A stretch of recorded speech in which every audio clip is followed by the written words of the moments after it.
Bwana matajiri, leo tuko Mbagala Maji Matitu, niko na apartment zinauzwa.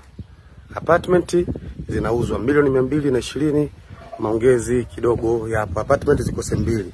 Kuna geti hili la kwanza na geti lile la mbele la pili. Sijui unaelewa tajiri. Kwa hiyo unaanza na hizi. Hizi ni chumba na seble ambazo ziko 4.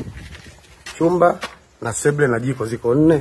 Kodi $200,000 ziko 4. Kwa hizi zinaingiza $800,000. Na kule kuna nyumba za vyumba viwili ziko 2 ambazo zinaingiza kwa mwezi $300,000. Sijui unaelewa tajiri. Kwa hiyo tukijumlisha nyumba hizi na zile pale, tutaingia tukaone na kule inaingiza zaidi ya kama $1,300,000. Eneo ni kubwa sana. Hizi ziko 2 na hizi ziko 2. Kwa hapa chumba na seble ziko 4, tunaenda kuziangalia na hizi za nyumba viwili ziko 2. $220,000, location Mbagala Maji Matitu, kilomita 1 kutoka main road, yani barabara kubwa.